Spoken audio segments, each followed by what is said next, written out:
How much did the pirate pay to get his ears pierced? Uh, oh, pieces of Uh, hate. I don't know.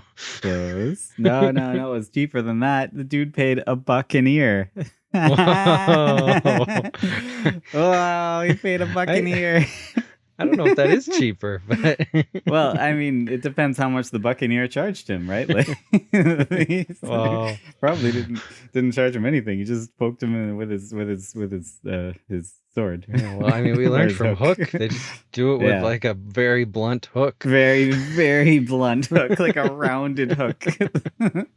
This is going to hurt Whoa. a lot because I'm essentially bludgeoning your ear with a club. Yes. I'm just gonna poke it with like a blunt object until your skin gives away and you have a hole in your ear. Whoa. Okay. I've got one more. So what is a pirate's favorite letter of the alphabet? You Well, should I get this. mean, it can't be R. Well, you'd think it's R, but that's where you'd be wrong because everyone knows that a pirate's first love has always been the sea. Oh, that's true. Yeah, the sea. Whoa. He loves the seas. That's his favorite letter. Oh, Wow. pirates are so cool, dude. Oh All man, right. why do I have pirates on the brain? It's like I've been watching nonstop pirate movies and TV shows and reading Oh, pirate books all yeah. week. Oh my gosh.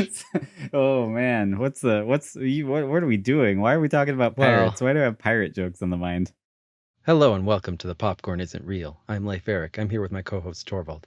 Today we're going to Hello. be talking about Star Wars Skeleton Crew and its Skeleton Crew. relation to other pirate works of fiction. Whoa. Okay, Skeleton Crew. We're talking about Disney's latest offering into the Star Wars universe. I felt like it just kind of came out of nowhere and suddenly it was like, whoa, new Disney Yeah. show. And whoa, it's really good. Well, no, it was kind of I like never I know expected that. another show is coming out, and I know it's called Skeleton Crew, but I know nothing about it, like nothing at Right. all. Like Jude Well, and Law I is in had it. no That's all I intention know. of knowing anything about it. I didn't even look into it Well, yeah, or because the pay last any show was attention. like what, Ahsoka? It Yeah, wasn't that or good. Book of Boba Fett or something crappy. Yeah. I currently feel all of a sudden that under Disney, out of nowhere, we are suddenly in the midst of like a golden age of Star Wars.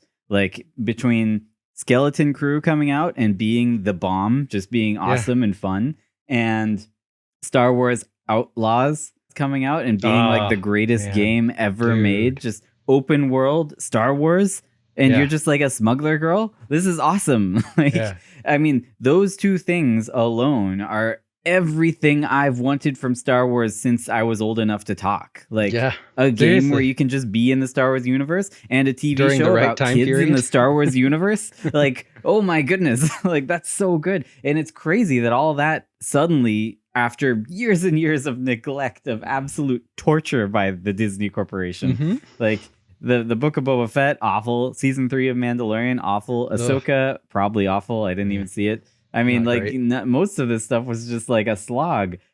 Solo, pretty bad. Star Dude, Wars Episode 9. you might say that Jabba himself is unbelievably kind of awful. like a slog.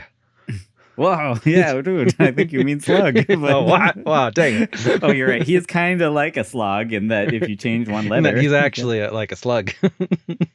Well, how do you feel about Skeleton Crew? I'll admit there are things that you could criticize about it, but do you like it? I like it clearly, but Yeah. I mean, did you? Were No, you into I it? love it. I love it. There are lots of things you So can good. criticize about it, but overall, I mean, it's not trying to be, amazing. It's just trying to be No, it's fun, just trying to and be that's all it fun. is. It's just really fun. It's just a fun adventure, like just a classic adventure, like the most classic gonna be adventure honest. you can think of. Whoa. Like written Wait a in the minute. 1800s by like say a Uh-oh. famous author like Oh, no. Robert Louis Stevenson or perhaps Louis. I don't know how you say that. Oh, wait a minute. Sounds like you're referencing a particular novel that you think that this TV show may have sort of been based Yeah. on, lovingly based on. The theory today was that we were going to look at elements of Skeleton Crew and see how it was inspired heavily Mm, by Treasure Island, and I think perhaps Treasure even Island, more heavily by the Treasure pirate book. Planet, the Disney film. Oh, interesting. Okay, well, So, Treasure Planet was just Treasure Island in space, yeah. like literally. I'm not being facetious. So it That's could what it just was. It be was they did Treasure Island in space, and it just so happened that a lot of things are similar to what yeah. Disney, who also owns them, did 2 decades ago. Treasure Island, of course, it's like 200 years old. It's out of copyright, right? Anyone can anyone can use it. So even if you make your own Treasure Island, it's not plagiarism anymore of because it's course. free to use. No, it's public domain. Everyone should use it. There's been many adaptations of Treasure Island over the past 2 centuries, but in my opinion, the well-known ones, the mainstream ones, the ones that people actually have watched or seen or interacted with, are all already owned by Disney. There was Disney's Treasure Island from 1950, I think, which is 1950. probably like the most famous pirate movie ever. Yeah. That like essentially The most started the whole classic, pirate even craze. Like No one living has seen it, but yes. no, but anyway, there's Well, the, George Lucas definitely saw it. I'm sure he definitely saw it. Yeah. I mean, well, no, anyone George Lucas's age saw Right. it. No, people alive have seen it. They're just like 80. Yeah, exactly. They're like old people. Like, do they even watch movies anymore? They're like. Then there's like Muppet Treasure Island, Treasure also Island. owned by Disney, also very classic. I don't know. Christine likes Muppet Treasure Island. I don't think it's very good. But I love the Muppets, and none of their movies are that good. So. That's what I was gonna say. It's very representative of Muppet stuff. It's actually, honestly, I think one of the I don't know. I don't know if it's one of the better Muppet movies, but it's one of the higher production value Muppet movies, I think. Disney already owns all of the current mainstream adaptations of Treasure Island. So technically, they could reuse anything they want from any of the current Treasure Island Treasure Planet, material. Crew. I've read Treasure Planet. I've watched Disney's Treasure Planet. I've watched Muppet Treasure Planet. I watched Treasure Planet. No, I've read Treasure Island. I keep doing that Disney's too. Treasure Island. I watched Muppet Treasure Island. I did watch Treasure Planet as well. I have compiled what I consider to be the hallmarks of a Treasure Island story. Because every Treasure Island adaptation is a little different, but they all have certain things in common. And in my opinion, if you are reading a story or watching a story and it's got more than half of these hallmarks of a Treasure Island story, then you're watching Treasure Island. That's my opinion. We are going to be looking at Skeleton Crew, and it's an amazing show. I have only seen each episode 2 times, sometimes 3. So, and they definitely deserve to be watched more times than that. So, yeah, such a good show. Oh man. So there are probably some things I'm missing, like references to pirate movies, and so there's lots in there. So feel free to comment to us on YouTube or send us an email. Yeah. Leave a comment. Tell us what we missed. There are similarities with pirate movies that you think we missed. Well, what I'd also love to hear is if anybody knows any like hidden Star Wars connections, because I know that they're there. I know that there's like little Easter eggs and hidden connections. Yeah, there's in Crimson Skeleton Jack. Crew. Exactly, especially to like stuff in Legends. I would love to hear. So if you know any of that we don't talk about, please comment it. I wanna learn. I know Port Borgo was first referenced in a West End role-playing game, I think, probably. Whoa! But that's where all the Star Wars that's where everything came from. Yeah. That's where all of the That's where Zahn expanded got all his universe stuff, came from. Yeah. Whoa. Zahn, the father of the expanded universe. Dude, you talked to him. Yeah, I sure did. Wow. Wow, who knows when that episode will come out? It's really long. As we said, we both love Skeleton Crew. It's amazing, and everyone should watch it. It's also got a lot of things that you could criticize about it, and we're probably going to criticize some things about it. In my opinion, that's how Star Wars is supposed to be, because rewatch the original trilogy. There's a lot of things you could criticize about them, and the Star Wars fans do criticize. Like that is a hallmark of Star Wars fandom, is criticizing everything about Star Wars, right? But you love it anyway because it's awesome and it's amazing and it's fun. One of the only reasons I know about the original 1950s movie Treasure Island is because on the old Star Wars VHSs. They came with 3 VHSs and a fourth one that was the making of Star Wars featurette. Whoa, yeah. And That's a good one. during one of the interviews with Mark Hamill, he referenced Treasure Island, and I think it might have even shown a clip from the old movie. I'm not sure about that, but anyway, he referenced Treasure Island and kind of the old movie, and he said it's like a young boy going out on adventure, like Jack Hawkins. And I always thought, Jack Hawkins? Because I had read Treasure Island at that point. I read it at a pretty young age. I was like, it's Jim Hawkins, dude. What the? Anyway. Whoa. So in my opinion, there are a few hallmarks of a Treasure Island story. The number one thing that it's got to start with is a pirate captain has buried treasure on a hidden island. And I'm not sure if that necessarily matches up with Skeleton Crew, but what? Is there anything there? Pirate Captain Tack Renaud essentially owns this planet. I don't know what happened to him, but like this was his planet. He could come and go as he pleased. And there's so much treasure, and it's buried in the centroid of the mechanism. Oh, you're right. It is buried in the centroid of the mechanism. You're right. It's deep inside this planet of just moving, interlocking parts and elevators and CG money that falls down in a waterfall. Yeah, and you're like, CG money. Why did they have to use CG money? So why is Jude Law have to like play with CG? Yeah, like they could have used real gargling money. It. What's going on in that scene? The show is so good, but yeah, when Jude Law's character finds the money and like just taps it, and then like a waterfall comes down, I just like, you could have just poured real gold coins. They can't be that expensive. Well, you just plastic coins, right? Like not real gold. Oh yeah, coins. No, exactly. I just mean like gold colored. What are you talking about? They are literally that expensive. Okay, wow. You could have just used real gold coins. Come on. I got that like, Disney money. They why can is waste it on gold. Like it looked so bad. Anyway. So the treasure was already buried. Tack Renaud kept it there because he could just go and get it whenever he wanted. He buried his ship there, essentially. And his ship was sort of the key, or I guess... Well, and this is my next question, actually, was that typically the next thing that happens in a Treasure Island story is a kid gets a map to Treasure Island from an old dying pirate and then goes looking for treasure. Usually amid a pirate attack on his mom's inn, but not always. So...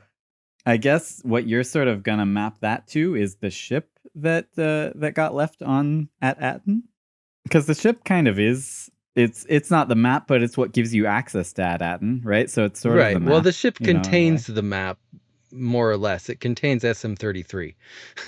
Whoa, I love SM-33. Oh man, dude, let's talk about SM-33 for a minute. Yeah, I think, in my opinion, best character of the show. Yeah, absolutely. He's great. Everyone's favorite. He's awesome. Like he steals the show. I don't think they thought he was going to be as popular because like they announced several Black Series action figures and SM-33 isn't one of them. Yeah, like, I only want SM-33. I'm assuming they will make That's the only one I want. Is he like an old Imperial battle droid? Because he looks like the Imperial style battle droids, like the one that was in Rogue One. K2SO, yeah. Yeah, but not completely like that. But he's definitely not like a Clone War era battle droid. Yeah. So Tack Renaud must have done this during the Galactic Civil War or shortly before it during the Empire days. It's implied that he was visiting At Attin before At Attin like completely lost contact with everybody, right? Yeah, I mean, it seems like, it was kind of always a secret. Even in probably in the old Republic days. Well, because everyone forgot about it. Because probably the only one who knew about it during the Empire days was the Emperor Palpatine, and he died. So you think SM-33 is like a modified battle droid? That's the implication, is that he's one of those battle droids, but he's a pirate droid, so he has a peg leg. He's missing an eye, and he's got a over-the-top pirate accent. He's so pirate. Yeah, he's such a pirate. I mean, my feelings about SM-33, first of all, he is awesome. But second of all, I think it's too bad. They started out making him so badass, like storming that pirate port, saving all the kids, fighting all the pirates at once. And then every time he does anything after that, he's like downgraded to like the Dick Halloran of the show, right? Like all he ever does after that is get like axed in the back and fall down. Yeah, I just It's like, oh. that doesn't make much sense to me. Why is this model of droid so easy to turn off? Yeah, I know. Like there's just a button. Design like flaw. That's why they don't make them anymore. That's why they only made one. Yeah. He was like a prototype, and they're like, no, this doesn't work. This is You bad. can just turn him off. Yeah, give that to some pirates. I've got one small theory about SM33. So you know that mouse that lives in his eye? Mm-hmm. I felt like in the last episode, or second to the last episode, I can't remember, but when Jod slices his head off and then walks past, I felt like they filmed it with him stomping that mouse, and then they like CG'd his foot like kicking it out of the way, and they're like, oh no, the mouse survived. They did, because like the tone of that episode is like Jod is bad. Like before it was like he was sort of a gray character. Bad. We don't know. Now he's bad, but like cartoonishly bad. Like he is the like most generic villain you could ever think of. And yeah, he definitely stomped on that rat. I felt like that's what they did. And I think there's like that exact scene in The Frog Princess. I think that the bad guy does that. He stomps on that bug and like the exact same shot. But anyway, whatever. Yeah, well, except somehow the bug like isn't squished after it gets stepped on. Like that ruined the movie for me. Like you step on a bug, you wanted that dead bug. Well, it doesn't get any last words if you step on a bug. That's not how it works. It's squashed. Like what did he do? Just lightly crush it a tiny bit and then walk away? Like why would he? Its exoskeleton preserved it. I don't know. No. Okay. Anyway, never mind. So we've got a kid getting, I guess, a way to get to At Attin, a way to get to Treasure Island, which in this is Treasure Planet. In this one. No, I do want to say, I don't think, structurally speaking, I don't think Skeleton Crew necessarily maps. No, it doesn't follow like all the same. With. But I think it has some of the hallmarks, right? Yeah. Here's one that I couldn't find any connection to for Skeleton Crew. So I'm just interested to know if you've got one. In basically every single Treasure Island reimagining that I've seen, somebody gets a black spot, usually served by a blind pirate named Pew. Now, caveat, that does not happen in Treasure Planet. So that could be an easy out here. Yeah. But is there anything akin to that in Skeleton Crew? Does someone get a black spot? Yeah. Is there a blind pirate? So, I mean, the black spot certainly is a literary hallmark of this story. Yeah. Is it totally necessary to the story? Not at all. No, the first like 5-6 chapters of that book you could just take out. And in fact, if you watch even the 1950s, the most boring version, they just like go through the first 5 chapters in like a minute. In like 2 seconds. Yeah, it's crazy. Like Billy Bones is already there. He's already dying. He gets the spotlight. Well, I can't even believe they had whatever his name is, Black Dog? Black Dog. Yeah. Black Dog come in first and then Blind Pew within right 30 seconds. He was like, yes. Usually Black Dog gets cut and you just do Blind Pew, because why do you need Black Dog? I even took a note on this. I actually think the Disney movie, the 1950s movie, made more sense than the novel in that respect. Because why would Black Dog the pirate find Billy Bones, leave, and then send Blind Pew back like months later just to give him the black mark and then leave? And leave to be like, we're going to come at 10 o'clock tonight to get him. And then like, just they to come give him time way to earlier than something? 10 o'clock at night. Yeah, they came right away. No, it makes so much more sense in the movie, because then it actually feels like Black Dog and Pew are there as like scouts just looking for Billy Bones. They find him, they go get the crew, and they come straight back, right? But it's kind of funny that they apparently sent out a blind scout. But hey, he did the job, right? It worked. But no, it still made way more sense than the book. And actually, clearly they wanted him to die. They're just like, let's get rid of this guy. Let's get this blind guy out of here. No, there were actually a lot of here's ways what it is. Silver, Long John Silver, is an equal opportunity employer because he's disabled himself. And so this blind guy, he's like, you know what? I'm going to give him a job. He could be my scout. Wow. I will say, in the Muppet Yeah, he's Treasure great in Island, Muppets. Blind Pew is nuts. He's crazy. He's like, Insane, whoa, man. he's like a force to be reckoned with. Blind Pew was he was terrifying and insane in the Muppet Treasure Island. So yeah, there's no black spot, I guess, in No, and there's Crew, no but Billy kind Bones, of, you know. you sort of at least have a little bit of this in the very first scene with like the pirates kind of turning on Jod Nawood. Nawood. I hate his name. I hate his name. Dude, another theme of this movie is like repeated syllables, like At Attin, Nawood. Can't say I remember no At Attin. No, I can't say I remember that either. I do remember it, but I can't say I remember Yeah, it. that's true. Oh, good old droids. Another important feature of a Treasure Island story, there is always a one-legged pirate named Long John Silver or something similar, like usually like a name with a color or something. Yeah. And usually someone says to beware of him, but he turns out to be likable and kind at first. Well, yeah. And in Skeleton Crew, have anyone there's like that? one character who literally everyone says to beware of. Everyone they meet. Everyone they meet is like, whoa, if you don't trust one guy, it's that guy. Don't trust him. He's got like, lot of I think names. we should trust him. He's got a lot of names, but one of them is Jod and one of them is Silvo. Jod Silvo. Whoa, What? Jod Silvo. Long Jod Silvo? Jod Silvo. I mean, that's very obvious. He is clearly Long John Silver from that alone. No, definitely. No, he's clearly Long John Silver. The only thing is he's not missing a leg, but that would have been a little on the nose well, if they had him missing a leg. is missing a leg. So yeah, there you go. He's missing a leg, so we're good. He's also like kind of a cyborg, so it fits the treasure planet. No, he's not a cyborg. Despite all our expectations and what you might have thought, they wanted Jod to be 100% hardcore villain at the end. Yeah. I don't know why, but which is weird. It seems a little odd, but I learned from watching the original 1950 Treasure Island that when it's not in book form and you can actually see Long John Silver, he is not threatening at all because he's a disabled man. Like, he can't run. He can't walk. Lovable guy. He doesn't have a peg leg. He has a crutch, so he can only use one arm. And his gun only has one shot because it's like a musket thing. So like one shot, he's no longer a threat. So like. In my opinion, that's kind of the cool thing about Long John Silver. Yeah, he's a sweet talker. The book is he has a silver tongue. Really charismatic. What? Silver? He knows how to talk to people. He has a long silver tongue, a Long John Silver tongue. No. Well, and this is another hallmark, is that the evil pirate, Long John Silver, tends to pretend to be a good guy, to get on the voyage, waiting until the right moment to stage a mutiny. Yeah. Jod, I feel like maybe wasn't as adept at this as Long John Silver was. But Jod doesn't seem to be much of a sweet talker. No.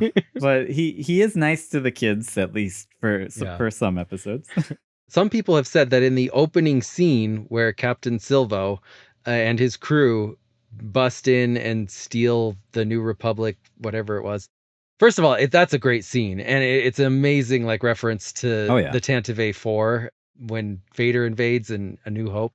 I don't know if they were trying to keep the fact that he is that captain a secret.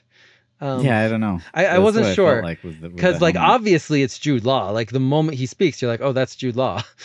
So, but anyway, some have said that his helmet that he wears is kind of funky looking when he's Captain Silvo. Looks like a tricorn hat, a pirate. Oh hat. Yeah, whoa! It's like a pirate hat. Hey, yeah, I can get down with that. Typically, Long John Silver has to bond with the main character kid in some way along the course of the journey. I don't think Jod did very much bonding with them, but he did talk to them a bit. So you're right. I don't think he bonded with the kids very much. I do think that he gets a moment with each of the kids. He has one moment with Fern. He gets one little moment with Neil. True. He gets like a little bit with KB, and then he has a couple with Wim. Even if he isn't a sweet talker, they do all grow to trust him before he turns crazy evil. Very much so. Well, because like they're pretty stupid kids. Not their fault. No, they grew up on a very, very happy planet, and they're just kids. Long John Silver bonding with Jim Hawkins is something that happens in the book and all the movies, kind of. But what I think makes Treasure Planet the best of all the adaptations, better than even Skeleton Crew, as much as I love it, is because they focus on that relationship and they tie it in Couldn't agree to more. his abandonment issues with his dad. To his dad being and gone. Yes. That Long John Silver is the best Long John Silver, despite how hands down, hideously ugly he is. Yeah, he's like really ugly. He's like really, his face is like just mush. Grotesque. He's so weird looking. Strange, like a dog cat man. But I mean, his cybernetics like are awesome. Species, I do love that. Yeah, he's awesome. I mean, like, he sacrifices the treasure to save Jim at the end. Like, that's a powerful moment. It's the climax, and it's Silver's. Like, I think they realized that really the most compelling and interesting character in the book is Silver himself. Because, I think everyone knows that. Yeah. I mean, even to some extent, I think the author of the original novel knew that, but maybe not to the extent that we know now. Right. But I think he knew he had something special in the Silver character.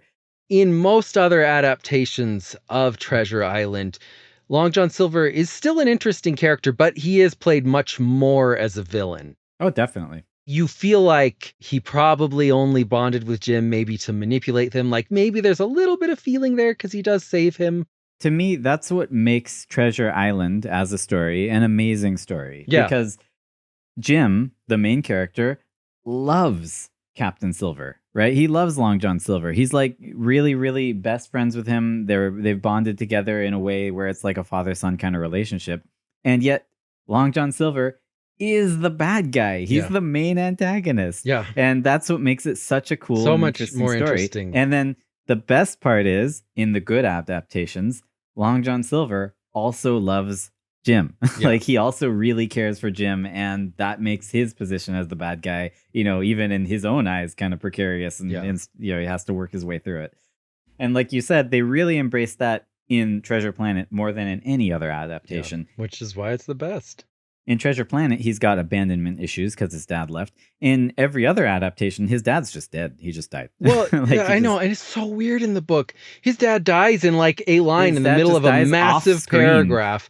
And like, he doesn't, we don't get any emotion. Before, and then he's like, and my dad we died, have no idea how Jim even feels anyway. About it. Like he says, like, I guess we were sad, maybe in one sentence, but like, and it happens amidst other important things happening. And so it's like, no one even cared. Like you could just miss that he had a dad and he died. Like, it's just so odd that this would be in the story and not feed into the emotional arc, into his relationship with Silver, right? And it blows my mind that no one saw that connection of this kid no longer has a dad. He needs a dad. Long John Silver is basically his dad. No one saw that until Treasure Planet. It's crazy.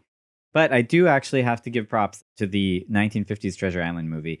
I felt like it improved on the book in many, many ways. And one of those ways was in the Long John Silver character, and particularly his relationship with Jim. The actor they got to portray him, the great Robert Newton, he is actually credited with having created the well-accepted pirate accent of the "Yar, matey, yar, you be walking the plank if I have anything to say about it." He created that. There was no pirate accent before he did Treasure Island. And it wasn't like he set out to make the pirate accent. Yeah. That was just his accent. That's just and how it's not even talked. Like that exaggerated as we come to expect now. He did exaggerate it a bit for the, just to give his character a little extra character. But it wasn't like, I'm going to make the pirate accent. It was just him talking with his, native Somerset accent. The interesting thing there is that, as it turns out, coincidentally enough, that accent probably is pretty similar to the accent that many pirates may have had back in the day, because a lot of pirates came from small, like, port towns, just like out in the boonies. Like Blackbeard, for example, I think he came from Bristol, which is near the area of Somerset. So Blackbeard probably did sound a lot like Long John Silver in the 1950s Disney movie. Yeah, maybe. Long John Silver in this, he's got the voice, he's got the attitude, he's subtly but overtly manipulating everybody and everything around him all the time. Like when Jim and the financiers come into his tavern, he announces them immediately he's like, "Oh, hello, Mr. Jimbo and Squire Torlani," and like he announces them out loud to his pirate friends so that everyone can be aware that they're here. But he does it as if he's just being extra friendly and welcoming, right? Yeah, he's so good. I love the part where Black Dog shows up in that tavern because that's where all the pirates hang out. Because that's where they live. That's their party place. It's the pirate place. I love that. First of all, that Silver himself can't chase after this guy because he's only got one leg. He can't do anything. Literally can't. The dude's just a poor disabled guy. Around. And then Jim runs after him and he shouts, "Get him!" And the pirates run out and grab Jim. And he's like, "No, boy. Get Black Dog." And his pirate friends are like, "Well, why? Like, that's our what? buddy. Shouldn't we grab the kid? We don't like that kid." He's just probably because he's so smart and his friends are so dumb. He's probably just like, dumb. "You idiots, don't you the plan, come on." First of all, Black Dog just comes in here and tries to ruin everything. And now you guys are catching Jim. And now you guys are also ruining everything.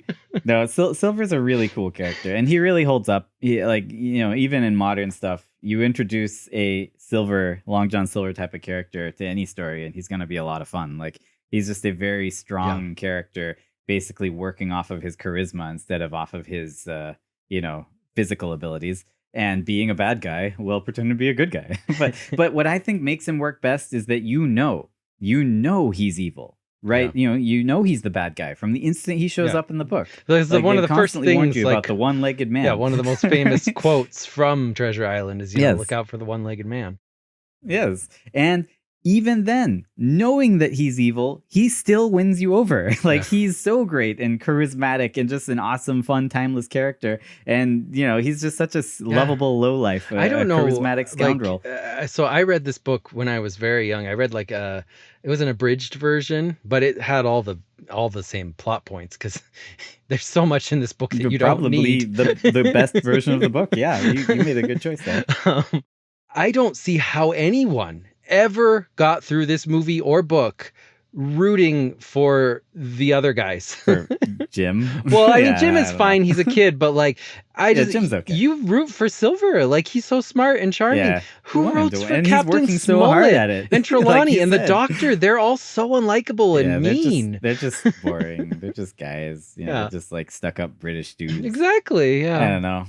But honestly, I think this is the only way to have a likable character that betrays you in the end of the book or the movie is that is to tell you right off the bat, this is the bad guy, right?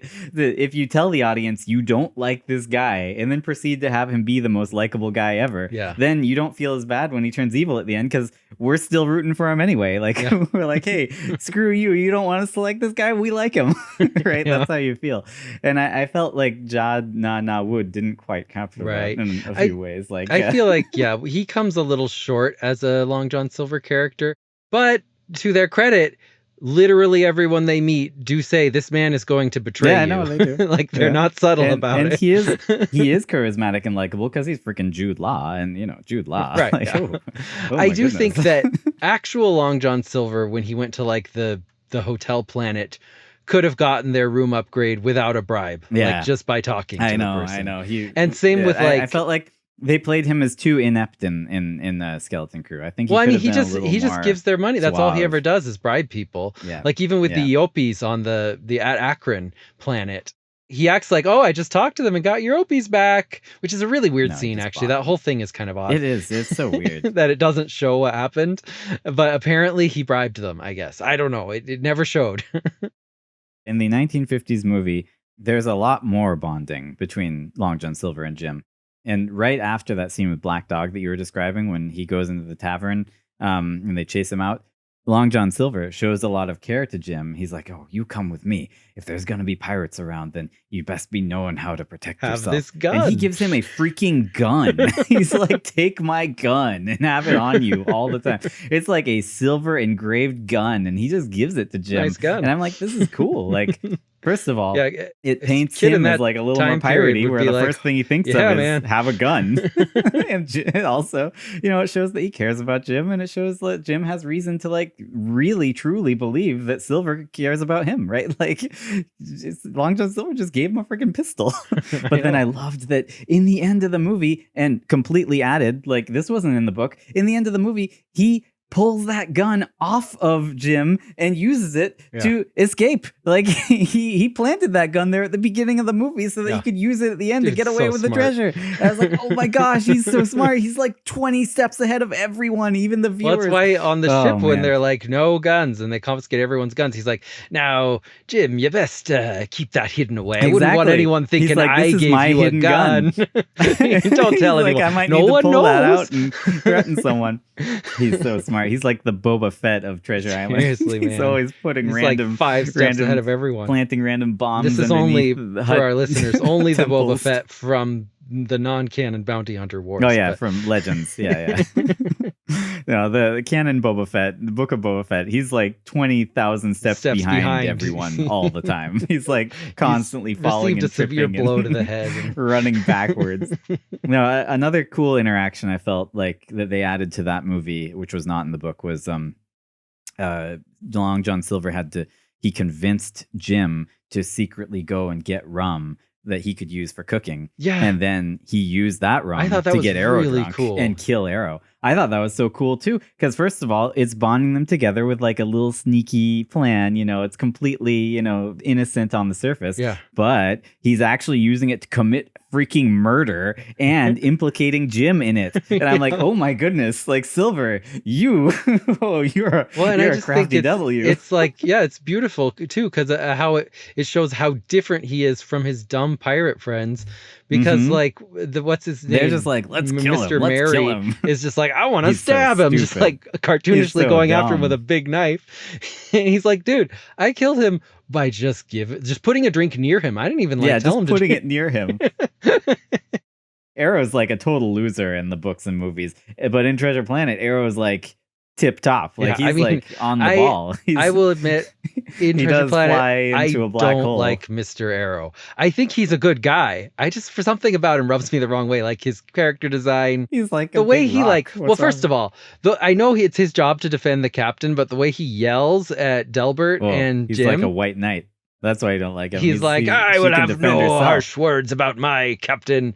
That's like the first mate's job, right? No. Keep the crew in order. That's fine. But I'm just like, they kind of needed to vent because they had done nothing. Delbert financed this mission. He's paying Captain Amelia, and she just comes on and insults him to his face like 10 times. She says nothing other than insults. I'm just like, geez, chill out. I know, you can talk to him about how you don't like the crew he hired.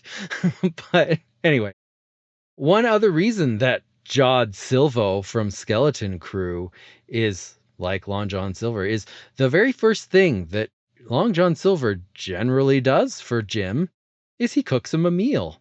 What's the very first thing that Jod does when he gets onto the Onyx Cinder? He levitates a key and uses that. No, that's in Port Borgo. Wait, when he gets onto the Onyx Cinder. He goes back to get the droid. Yeah, well, that's true. But once they get away from Port Borgo, he makes them a meal. He makes them stew. I didn't even remember that. Yeah, and they all just gobble it up. He made them stew. That's the first thing he does. That's what Long John Silver made in Treasure Planet. Actually, his name isn't Long John Silver in that. His name is just Silver, I think. Silver, yeah. They never say Long John. No, it's just Silver.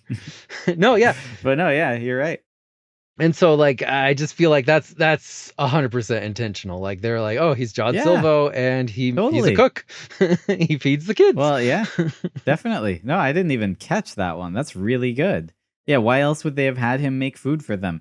Eating is not typically something that even happens in Star Wars unless it's Luke doing it. Luke is like the only character in the entire show that ever eats anything. He drinks blue milk and he eats Yoda food. That's pretty much it. And Yoda eats his food. Well, yeah, Yoda eats Luke food. I still don't understand like how he gets so big eating food of that kind. Whoa, dude, that's a good question. If only you could rephrase it.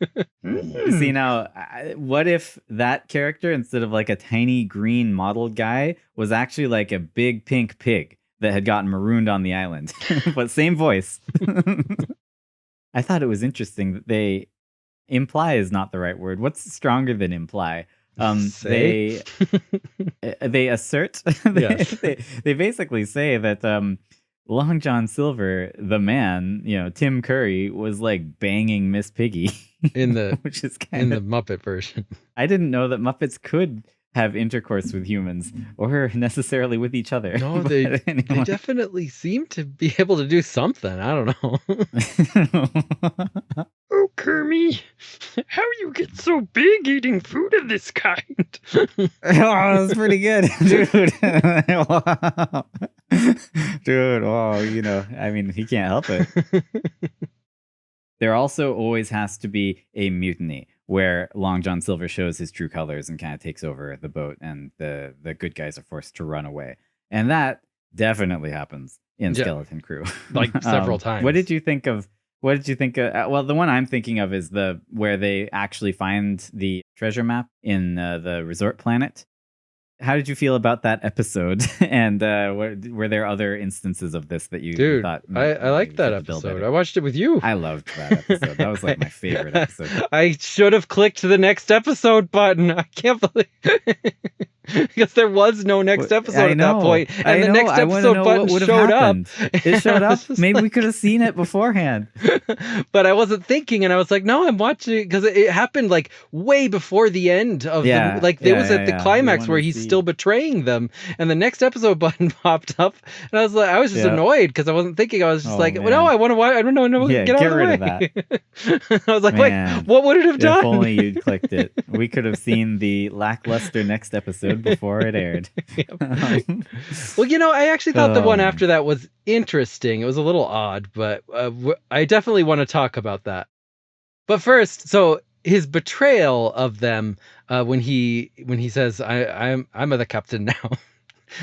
No, I'm the captain now. Is that how he talks? Is he like an Italian dude? That's from Captain Phillips, written by Billy Ray. Whoa.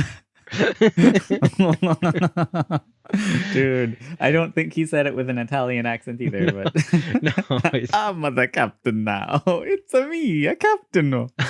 Anyway, I thought so. I liked that part, and I thought it was great because when Wim holds up that lightsaber, my first thought was, "Oh no, don't point it the wrong way." No, it's upside down. The wrong way. It was upside down. He's so lucky he didn't lose a toe or a foot, or like his internal organs, like depending on if he's holding it out like Luke does. You don't know what Jod is gonna do. You're not thinking he's gonna become cartoonishly evil. Yeah, the next episode, it had fun parts, but there were things about it that really felt forced, in my opinion. So there are a lot of things that I like about this episode, but it diverges a little from the format of the others. It's structured, I think, in an actually very cool way. Every single episode, they go to a new planet or biome and have an adventure there. And I love that because it means every episode we get cool new aliens and the kids get to interact with them. And it's the perfect Star Wars show. It really is. Like they go to Port Borgo, then they go to the owl lady's planet. I couldn't stand that owl lady. And then they go to the hotel planet. And then the episode after, they don't go to a different planet, but suddenly they're just like in a trash biome. So one thing that I do think is good from a writing perspective, especially in a show, is when you split up characters and put characters who maybe weren't together with the other ones just to see how they interact. And we've never really seen KB and Wim because KB is Fern's friend and Neil is Wim's friend. So they have a disagreement about where they're going to go. Fern wants to just climb straight up to the ship. Mm-hmm. Which it's like 80 stories high. Like it's like an actual skyscraper. This is like the biggest cliff in the known universe. This is like the movie Fall. Yeah, whoa, dude. Which we covered, by the way. That's a good movie. But no, I was just like mind blown that she was like, hey, we could just climb this. And then we look at it and you gotta like crane your neck all the way back to see the top. Especially as she's like, yeah, this pudgy elephant boy with no fingers can climb it. He can climb it. Or like, I guess with fingers that emit jizz. I don't know. I'm not sure if he is or isn't that same species as Max Rebo. He's not. He is not, because okay, so technically no Max Revo's species has no arms. He plays with his feet. The people who made Book of Boba Fett clearly didn't know that, because no, and neither did the people who made Skeleton Crew, because he was clearly supposed to be. He was clearly supposed to be, but they actually did say he's not. So he's not. So yeah, I do think that KB in this episode says, no, I'm not climbing that. I'm going to stay with Wim. I think KB was justified in that decision. Yeah. But as it turns out, Fern was totally right, and they should have done what Fern said. Oh, because Wim's idea is to follow the trash crabs. Follow the trash crabs that clearly just want to eat you. they say help. So they must be trying to help us, right? I loved the reveal that these trash crabs just echo the last thing you said to try to get you to follow the last them. thing you say, and then they get you to follow them to their trash crab mama that eats you. I'm like, it makes sense that a few little kids that think the universe is a fun and adventurous place would be like, oh, the helpful trash crabs, they'll help us now. But no, they just want to eat you. And they don't want to help you. The most amazing thing about this show as a whole is just the sheer amount of practical effects in it. Like, I mean, and there is CG on top of the practical effects, but like Neil, the elephant kid, is mostly practical effects, and he looks great. Big old elephant helmet. Brutus, so good. The wolf pirate captain, is insane. His head prosthetic is so... And they must have done this on purpose. Like, they took one of the worst head prosthetics from the original trilogy that George Lucas tried to remove because he thought it looked so bad.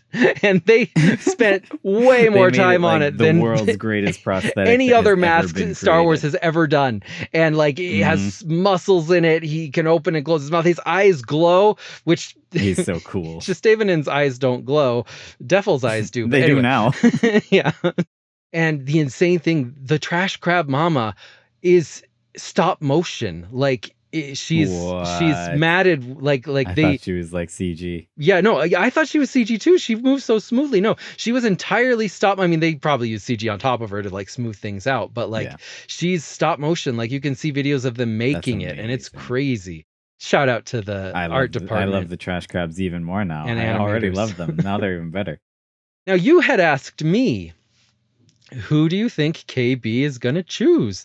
She going to choose Fern? Is she in love with Fern, or is she in love with Wim? With Wim. I mean, I don't know. I mean, so her moms are lesbians, so maybe she also likes girls. I don't know. But also, I think she kind of already chose Wim, because she chose him, and this is kind of a cute, like, it's kind of like a young coming of age movie, and they have like a weird sex scene together. Where Wim has like, to penetrate her with his rod, and she's like, pretty cool. Push, just force it in. Yeah, I thought that was interesting. Interestingly written. I don't know. Just to me, it felt like, is this supposed to be like an allegory for coming of age? Well, clearly, because afterward, she's kind of like, I bet you thought being a big hero would feel better than that, would be like cooler, but it was just like something we did. Anyway, sorry, that's not what happens.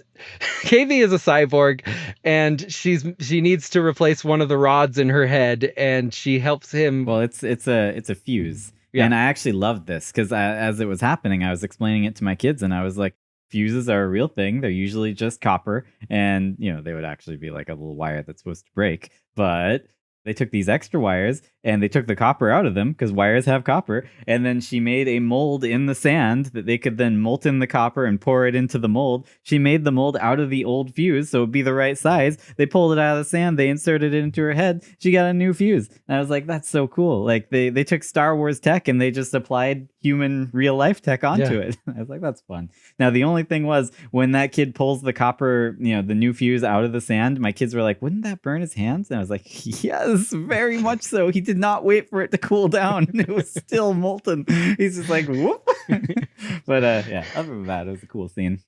Well, and another thing I liked about it was that up till now in Star Wars, people who have cybernetic parts, or mods, as they were called in the Book of Boba Fett, honestly see it like seems like it's kind of an upgrade. Like, better in every way. But like it Yeah. wouldn't be. It's a prosthetic. Like it would be a problem, even if it maybe gives you extra hand strength. I don't know if Luke had extra hand strength, but like I liked that KB is actually showing that no, it wouldn't necessarily be great, and there'd be a lot of maintenance, and it kind of makes you not able to do all the things that like Fern can, like climb this giant tower. Luke's hand prosthetic is like top of the line. He got like the Lamborghini of hand prosthetics. His hand prosthetic is so much better than KB's like head prosthetic. Like his hand prosthetic has like 2 power cores inside of it, and you can like take one power core and like unravel the wires and like plug it into a like a door, and it can just power the door. It's like so good. Well, I mean, that's why Boba Fett had to shoot it when he was on the skiff. He was like, I gotta take that out. Like, that's too powerful. It's too powerful. We gotta get rid of it. Boba Fett is so good. He was focused on that because he knew that was the only thing that could beat him, and that's why he was distracted. By a blind man who gave him a black spot on his back. It's all Treasure Planet. Everything is Treasure Planet. Dude, you're right. I think that the Trash Crabs episode was basically KB's time to shine. I felt like she'd been kind of a nothing for most of the rest of the series, and you know her acting skills hadn't really been rerouting put power. to the test. Well, and it's not like she particularly did anything impressive in the Trash Crabs episode, but like you said, she showed a lot of character. She showed that, you know, she is actually disabled and she's trying her best all the time, and maybe that's why she's not as quick as them or as active as them, or you know, because Fern doesn't realize that KB can't keep up all the time, and it makes KB sad. The actor for KB actually has some acting skills. She was able to show them off. From the start of the episode, when she falls down and whacks her head, she was acting like completely different from the other episodes. And at first I was like, why is she acting like this? And then, you know, when she got it on with Wim, I was like, oh, it's because her brain is broken and she's literally dying. Like she's got no energy and she's not thinking like straight, and she just needs to fix her fuse. You just saved someone's life. I bet you thought it would be more exciting or whatever it is she says. I really wish I knew that line. Anyway, it was a cool episode in that respect, and I like the showcase KB a little bit. I also have to say, yes, Jod just betrayed them. And in this episode, they play it as a low point for these kids. But in my opinion, that doesn't make any sense. This was literally the highest of the high points for them. Now they can get away from him, and oh, guess what? KB announces that she actually got the map, and they can get back to At Attin. Yeah. They have everything they've wanted for the entire series now. The instant they split up, the instant KB was like, fine, I'm going here with Wim, and Fern was like, okay, well, we're going to climb the cliff.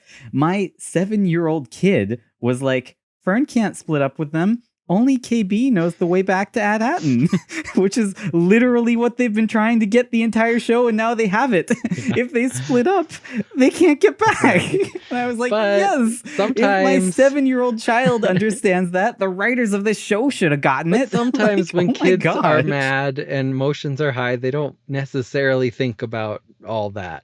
If KB was literally dying, she should have freaking said so, instead of being like, I'm not going to tell you, Fern. I'm going to have a fight with you and split up. Like, that's not how you do self-preservation. She should have been like, I'm dying, get me a fuse. But right? KB is very quiet, and she doesn't stand up to Fern. So I think that was kind of like, she can't stand up to her, but she can sort of passive aggressively show her you know, her problems. Maybe. I don't know if I agree, but yeah, sure, whatever. I did like that when the ship gets caught in the ship eater, the thing that eats ships, that they blow off the armor, which SM33 said to never do, though I'm not quite sure why. When they blow off the outer armor and then comes out with a shiny new ship. And at first I was like, that's dumb. But then I thought about it. I was like, that's amazing. Because a pirate would need to change the ship. It was an old Republic ship. And as we know from the prequels, everything in the Old Republic was shiny and new looking. It was all shiny. It's true. And he had to dress it up like a really crappy ship that just looks awful, because that's what ships look like now. And so, and of course it doubled its armor. So I thought that was pretty good. I could accept it. I thought it was fine. It's not even a Deus Ex Machina, because it's actually like important to the story. Because they introduced it earlier. They said, don't touch that button. Well, yeah, that too. They introduced it earlier. But also it's like important. Like, we did need an explanation for why this ship can get on At Attin and nothing else can. So, but that was, that was another thing, because along with my praising the practical effects. At first I was like, I think they spent a lot of money on the practical effects they do have, and didn't have any money for like At Attin, because like their CG droids and kind of the CG world just doesn't look great. But then I thought about it and I was like, wait, no, this is perfect because it's an Old Republic world. It's Old Republic, and and Old everything Republic in Old Republic was CG world that looks like bad. CG. Yes, no, it fit. It totally fit. And especially the droids were like bad CG, which is exactly what those droids were. Some of the droids actually were practical, totally so I don't want to sell them short. Yeah, but they looked like they looked like bad CG figures, right? when they were real. Perfect. They were great. So another very important thing that happens in every Treasure Island adaptation that I have personally seen is they find a crazy person marooned on Treasure Island.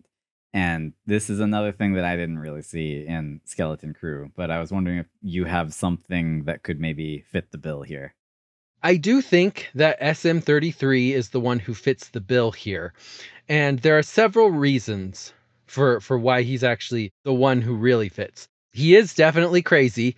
One of the best scenes in this show is when they go to At Attin and they make him, he's been telling them he can't say that he ever heard of no At Attin. I remember no He tells them that so many times, and they make him say it, and then it activates his tear them limb from limb, rip them apart. It's a great protocol.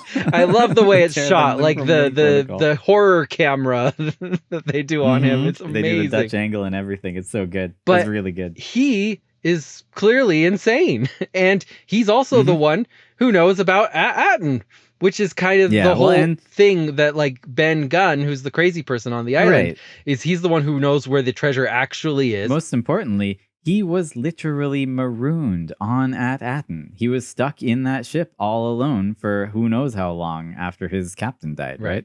And this is where I feel like it is like directly, not just like taking from Treasure Island, but from Treasure Planet. Yeah. Because, and maybe, like I said, it's possible that when you take Treasure Island and make it into a sci-fi, you just automatically turn Ben Gunn into a robot. But I don't know. I feel like these guys had to have loved Treasure Planet because Ben is the bioelectric navigator that they find. He's a crazy robot who has literally lost his mind because his brain he's missing part of his head. Pulled it out of him. Right. And Captain Flint pulled it out of him so that he couldn't tell anyone about something, in this case the booby trap in the centroid of the mechanism, which is exactly what Tac Renaud did to SM33. He blocked off part of his memory so that he couldn't tell people something, and he also put a booby trap in there that he's going to kill anyone who asks. He's going to kill you. Clearly, the people who worked on this loved Treasure Planet. And why wouldn't they? It's like an amazing movie. I don't understand how it and Atlantis bombed, because they were just amazing. And apparently they were seen as failures. So people will say that no, it's not like based on Treasure Island. It's so because it's different. It's just taking little Easter eggs. Yeah, that's exactly how they'll say it too. Yeah, like slur their words and like sound real stupid when they say it because they are stupid. So they're like, it's just doing Easter eggs from all pirate movies because SM33 is Smee. Oh, that's a reference to Peter Pan. Whoa. There's also references to like Pirates of the Caribbean with the key that they have to get when they're on Port Borgo. But I gotta say, no. Those are just the Peter Pan reference, the Pirates of the Caribbean reference. Those are just red herrings meant to throw us off. They put those in so that we would be like that. Like, oh no, it's just lots of references to lots of things. But no, I'm saying no. This is Treasure Island. And you know how I know? Because I think it's the very next episode, after Jod is captured by Brutus says, so we're going to go to this treasure planet. He actually says treasure planet. Like, there's no way that is a coincidence. These people who already put in SM33 was just like Ben from Treasure Planet.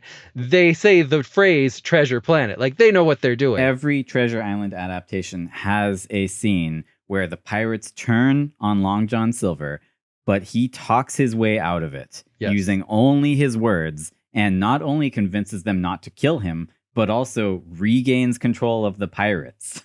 that scene that you're describing was that. It was Jod's, Long John Silver triumph moment where he, keeps the pirates under his thumb, despite having, all of the odds against him. And essentially, there's no reason they should continue to listen to him or follow him. But with just his words, he convinces them. Yeah.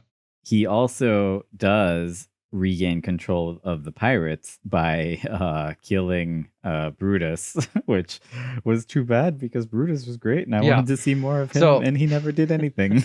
I want to talk about this. Brutus, I think, was a better captain than Long John Silvo. Clearly, the pirates were more like they were flourishing under him. They are like the leaders of Port Borgo. Like he's keeping people in jail there and people are just doing whatever he says. No one does what Silvo says. No one cares about him. He's an idiot. Everywhere he goes, there's a bounty hunter trying to get him or some random person saying, don't trust that guy. Brutus follows the rules. He has an actual trial to sentence Jod to death, right? Yeah. And he only took over because Jod failed to provide them with their promised payment. Yep. Like he didn't take over as a mutiny. and then Jod turns that back around on him by not following the rules and just freaking shooting him in the head when he's helpless. Exactly. I was like, Jod, you bastard, what's wrong with you? And like Brutus spared you. He says he's going to kill Jod the first chance he gets, but he clearly doesn't mean that. He has had every chance to kill Jod. He had him in jail. Jod locked up for a decade. He could have killed him earlier, right? Like if he wanted to. The dude's not gonna kill Jod. Jod failed at everything he did. He screwed over everyone. He claims the crew loves him, though we see no evidence of that. Like maybe one lady is sort of on his side. That one lady kind of liked him, but other than that, no one. The cyborg on his crew, he mocks for his missing eye. And he executes Brutus without a trial while Brutus is incapable of defending himself. I know. Like, case closed. This is also where I just I can't stand this Jod guy. Because also I love Brutus. That was an amazing prosthetic, like I already said. And they are building up Brutus so much. You are expecting him to do something insane. Like he's going to be a formidable bad guy. And to just off him like that is just, it is so annoying. But I will say it is in keeping with Star Wars tradition to create a very cool bad guy who you kill in the dumbest way possible. Just kill him. Yeah, just throw him in the Sarlacc pit. Blind guy smacks or just his jetpack. Put Captain Phasma in the trash compactor. Yeah. or just just chop Maul in half. Throne. He doesn't even have get him anyone. sitting on the throne talking about how, yes, now you're going to join me. He turns the lightsaber in his hands. And that was really good, though. It was really good. I loved that was awesome. I have a theory that the prosthetic for Brutus was too expensive and very difficult to operate. Probably required 5 operators. And I think they realized they couldn't have him be the bad guy at some point.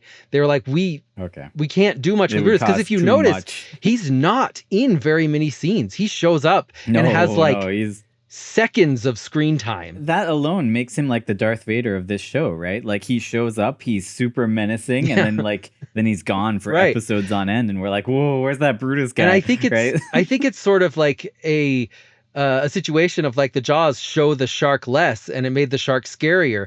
I think they realized we have to show Brutus less because this prosthetic we made is a monster unto itself. It's too expensive for us to operate, and we can't have him be the main bad guy. Them killing him in this way and having Jod do it is also very Treasure Island, because in Treasure Island, there's always a first mate who is very bloodthirsty. Well, first mate to John Silver, I guess I should say, who is very bloodthirsty, wants to kill all the good guys all the time. Long John Silver is constantly telling him, no, hang on, right? We're going to do this my way. And then that first mate always tries to turn on Long John Silver. And in the end, Long John Silver always shoots that guy after they, try and dig up the treasure, and it's not there. Now that actually leads into my next hallmark of a Treasure Island story, which is at some point, they always get to the treasure, but the treasure is already gone. And then they turn on each other. Did that happen in Skeleton Crew? They go to the planet and it's just like a green miasma, and they send ships down there and they get blown up. This is a storm. And they're just kill us. You lied to us again. Captain Silvo. One way that, again, as I've said, I think it's totally obviously based on Treasure Island, but even more based on Treasure Planet. And I think another evidence for that is the character of Scroop in Treasure Planet. Scroop is the sort of, second in command guy who's bloodthirsty and wants to kill everyone. And he's so cool. What a cool spider psycho. I would love to get my picture taken with him at Disneyland, as I was in a random SNL sketch about John Smith. They say people are just queuing up for a picture with Scroop from Treasure Planet. And no one wants a picture with John Smith. But I love Scroop. He's so cool. He is the Brutus of Treasure Planet. And like Brutus, he is a cool bad guy who dies in the dumbest way possible. It bothered me so much when I watched Treasure Planet, every time I watch Treasure Planet, because, obviously I love Scroop, so it's going to bother me no matter what. But, if he died in this cool, fight scene, I'm fine with that. Obviously he's going to die. He's a bad guy. But, how he dies just doesn't make any sense. They're close enough to the planet. They're anchored. They would have real gravity. And I know the rules in this universe don't make any sense because there's air in space, but they turn off gravity, which does not make you just float straight up. But in Treasure Planet, it does. Apparently Ben turned on reverse gravity that just makes you go up. I think that when he got away from the ship far enough, he would just fall back down to the planet. Or when they turn the gravity back on, a minute later, it's honestly seconds later, he would just fall back down to the ship. And he would probably still die anyway. I just don't like the way he's and just flies off into nothingness. Just he's gone, bye. Like Team Rocket blasting off. Yeah. But anyway, he gets a better death than Brutus did. I'll say that. Yeah, Brutus just laying there with his prosthetic head, barely moving, can't move because he just can't do anything. I don't think that person could do anything. I know, I think so too. My final hallmark of a Treasure Island story that I was able to identify, which is at the end of the story, the evil captain, Long John Silver, always decides to help the good guys. And then they're gonna take him and turn him in, but he gets away in the end. I kind of felt like this was a major deviation for Skeleton Crew. Yes. Jod Na Wood turns completely insane, megalomaniacal, cartoon psychotic, and does not help them, and never would, and he's totally evil, and he doesn't seem to get away in the end. But yeah, so this is a departure. I agree. I think it relates back to the Brutus thing, because usually when Silver has to do something good near the end, he's saving Jim from the evil pirates. The first mate, yeah. Yeah. Mm-hmm. I think that Brutus was planned to do something bigger here, and they just didn't do it. And so Jod had to be the bad guy. Jod fill in, and that's why he's just cartoonishly bad, as though he was some kind of red-eyed wolf man. I know. No, seriously, I could picture Brutus doing the things that Jod's doing in the last episode better than I could picture Jod doing it, because he's so evil. He seems like a crazy, evil, eye-glowing wolf man in that episode. Yeah, so he gets down to the Treasure Planet, makes his way to the Mint, and he has all the money. And for whatever reason, swims in it. He lets it drip thinks down Fern is going to tell her mom that he's actually a pirate. So he brings Fern and Fern's mom with him and sends all the other kids home because they're not... I guess because if he has Fern, he thinks they won't tell anyone because he would kill Fern. He also assigns droids to watch them, so they won't say anything. He should not have brought Fern. If he just hadn't involved the kids at all, I think he could have done what he wanted and just gotten away with it. He goes and talks to the ruler of this town, presumably of At Attin. I don't know. And it turns out that it's actually just a computer. And it turns out you can kill that computer just by putting a lightsaber in its camera. That's my main issue with this last episode, is just how awful the security is at this place. This is the Mint. Yeah. This is like Fort Knox. And they sure have great planetary defense systems. Why? Seems like they would have other so many things wrong with this. But... First of all, I actually liked the build up to this scene. I was mad about Jod being so ridiculously evil, but then when he gets to that giant computer And it's actually really smart. And it's like, oh, you're a Jedi? How's that possible? Like, and then it grows a bunch of crazy arms. I'm like, okay, obviously I know Jod is going to win, but at least we'll have a good fight here, right? No, we won't have a good fight. He just lightsaber stabs it in the eye, and I hate the way lightsabers are just like so overpowered in modern Star Wars. Because like I think I already mentioned this in a previous episode, but like in the Phantom Menace, when Qui-Gon doesn't get through the blast like 30 door, minutes to he cut doesn't through even that do blast door, it, and they didn't even make it. Yes, yes, I agree. that's important because it shows lightsabers can't just lightsabers do are anything, not infallible. Yeah, right. And yet, in all the Clone Wars shows, everything to follow is just like slice through the wall. There, haha. Don't need doors. Don't need keys. You know, it just bothers me so much. But anyway, presumably a lightsaber. I mean, I know it's kyber crystals and those are so magically powerful, but like blasters shoot like plasma bolts that would presumably be about as hot and destructive as a lightsaber. And no one in the history of the world has ever been like, oh, that guy has a gun. Glad I have my sword. I'm going to win. You know, this is what's happening here. They have swords. Everyone else has guns. And yet somehow swords are better. Well, but I mean, that's on par for Jedis. But Jod is not a Jedi. He shouldn't know how to deflect blaster bolts. Yeah, that's like, true. When did he learn would that? take some That's training. not something you just know how to do. Luke that would didn't know take how to do like that. He had to 2 learn minutes of training. That would take on like the at least a couple of minutes on the Millennium Falcon with some guy telling you to just use the Force. Yeah, and mostly what you just need to do that. is wear a blast helmet with the shield down. Yeah, that's the main thing. So I liked the idea that he wasn't actually a Jedi, that he was just using tricks to make it look like he was a Jedi. They're Force-sensitive he's people. An actual Jedi. He is completely 100% a Jedi. He can force pull, he can force push, he can deflect. No, I liked it. Yeah, much like, better when it's just like he can occasionally move things, but he's not crazy. He's just Force sensitive. Why does stabbing the Overseer in the eye make him shut down? Like his eye would presumably be how he sees. It's not his brain. Yeah. He's huge. What is the rest of that robot for?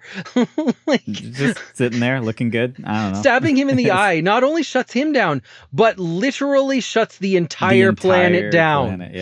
Not just the droids, but the power grid. Yeah, I know. Like, I know. It shuts really down their speeders. So he shuts down, all the power. He kills the Overseer, and then he takes over and he brings his pirates in to lay siege to the planet. Jod is a pirate. He's not a planet conqueror. What the crap? As soon as Jod went on the intercom and announced to the people, he's like, I am now the ruler of At Attin. You will work for me and you'll make your credits for me. My kid spoke up, but Jod only took over this one city. He doesn't rule all of the cities. It's a whole planet. And I was like, yes, you can't just conquer a planet with one ship and a tiny crew of pirates. It's a planet. This is even At Attin, if it's treasure the planet. Overseer killing that Overseer shut down the whole planet, there are still people. His plan is awful because just do what Tak Renaud did. Tak Renaud was just coming to this planet, getting money and leaving. Get the stuff, leave. Conquering it ruins the plan. The fact that you can come and everyone believes that you're the dude who just comes and takes the money. Like, why not just take the money? Like, you could just keep coming back. You're killing the golden goose here. Why? That's when I'm like, he didn't. All he had to do was load up his ship and leave and say, all right, kids, I got you home. Thanks so much. Love you guys. Thanks for the credits. It's like, Bye. Like I said, it's like they were expecting Brutus to be here or some other bad guy, and they needed a big climax in the good plan and come up with this evil tyrant plan, and then Jod could help them beat Brutus or something. Yeah, well, and that's even what he says on the intercom. He's like, I'm not trying to do anything here, guys. I just want you to continue doing what you're doing. Everything you were already doing. And I'm like, wait, why are you did I stop announcing you yourself? from it? They would have done what they were doing if you hadn't been a complete jackass about this. Now, maybe he thought, like, they do seem to think that he does need to go see the Overseer before he takes money. And there are screws in his ship. So, like, but, kids managed to all he had to say was, screws, all right, we're loaded up. undo the screws. That's all he had to say, right? I mean, if And they also, had a droid say, no, you have to see the overseer first, then it might have made sense. That would have made me happier than him being like, now let's go see the overseer. One thing I like about this planet is you kind of like, they keep talking about the mysterious overseer and the great work, and everything about it just reeks of like dystopia, like some dystopian YA novel, like Hunger Games. This is just a utopia. Like everything actually works. Everything's good. And being cut off from the rest of the galaxy, like it was only a good thing. Who cares? It doesn't matter. Like they're prospering. They're happy. Our Earth that we live on is cut off. Like we don't know any other planets, and our Earth is somewhat working, right? Like I'm just saying, like being cut off doesn't matter for imports and exports if you have a whole planet. So first of all, my kids were literally saying, as Jod was taking over the planet, my kids were like, they should call the owl lady. She told them to call her. And I was like, oh yeah, I guess they should. And then they did. And I was like, I guess that's what kids think of. Figure so that out? It was accurate. I didn't even think to call her. I would be like, screw that owl lady. Who cares? She was useless. She was so useless. When it was ending, they called her. And then I thought that it was like the stupidest ending ever as far as Star Wars goes. When like these X-Wing, like literal cops come in and save the day in this Deus X-Wing Machina moment. Wow. Deus X-Wing Machina.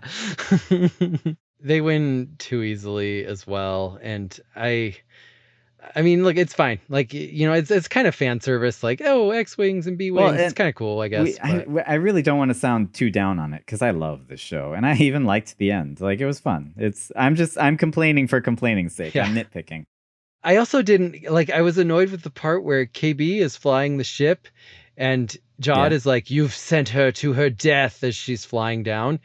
And then she flies out of sight and there's no explosion and she's clearly okay. And they're like, no. And Jod's like, I told you. Yeah, I kind of felt like maybe they were going to have her crash and die, but then they decided not to. Well, but I don't know. I just think something could have exploded, right? Like anything so that it makes sense. Like, because she's just slowly crashing. And we know that like ships, even though they explode very easily on impact with things, they're very good at crash landings in Star Wars. Like they just don't, like people are always fine. I don't know what is in them to stop people from dying, but I don't know. Nothing about that seemed like KB is dead, and yet they acted like it was annoying. I mean, I think I've summed up the hallmarks of what makes a Treasure Island story.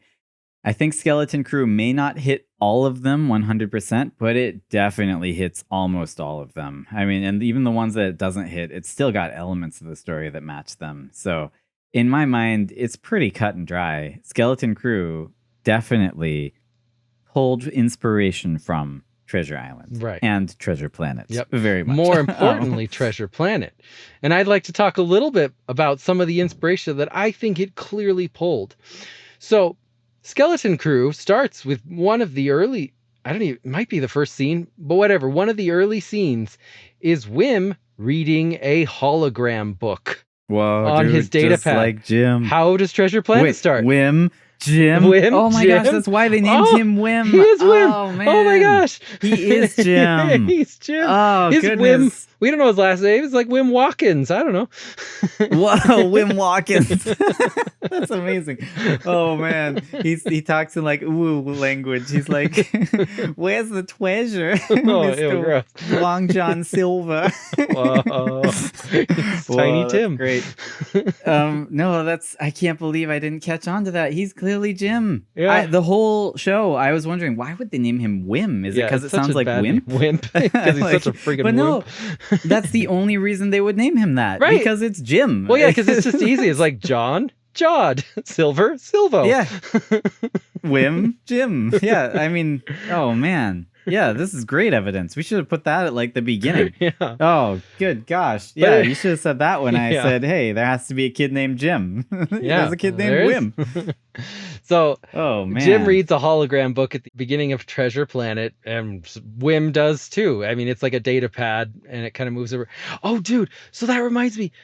So at the very end of Skeleton Crew, it shows everything that happened. And then it's in a book on Wim's datapad. And my kids were like, so the whole show was just a story? Was just a story. Yeah. And I was like, well, that kind of ruins it a little, doesn't it? perhaps at the very end, when it seems like maybe the whole show was a story on his book, that's a reference to how Jim Hawkins is telling the story in the book Treasure Island. Like he's recounting it as though it happened a while ago. Maybe Wim wrote this story, on his data pad. I don't know. Possibly.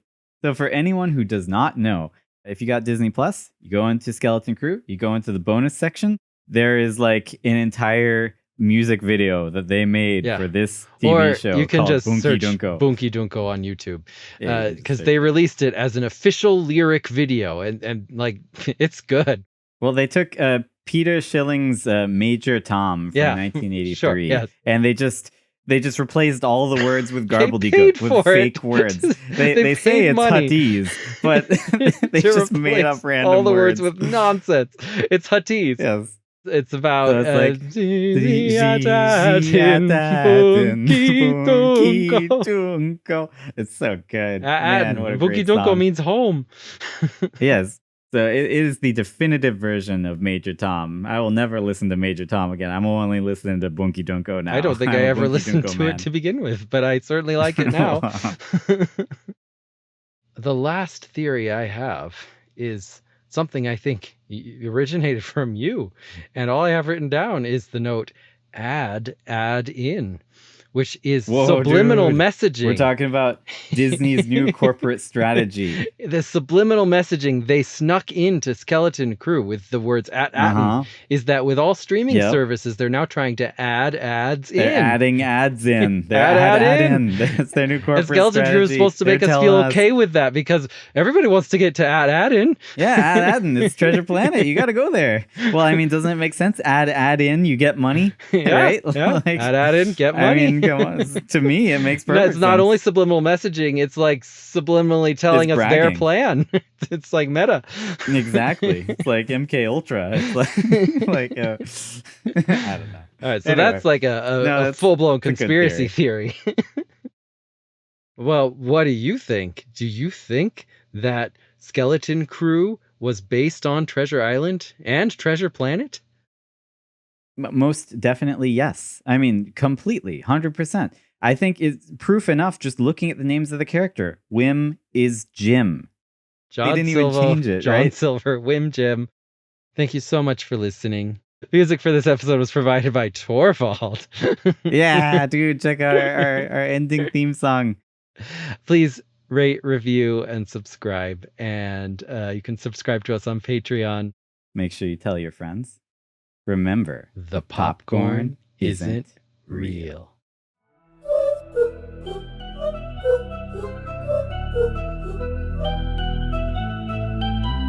In a world of shadows and dreams, nothing is quite what it seems. We're the fools in a midnight reel. The popcorn isn't real.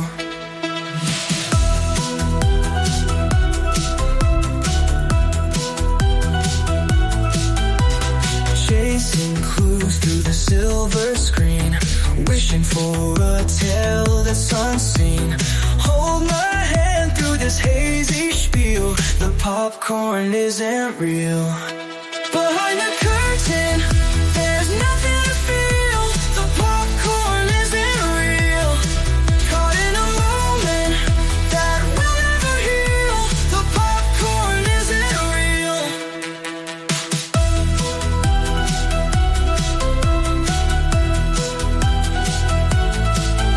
We craft a fiction within fiction's mind, searching for secrets we'll never find. Every clue just a future we steal. The popcorn isn't real. We whisper theories, but they all fade. A fleeting ghost in a midnight parade, holding on to that surreal's appeal.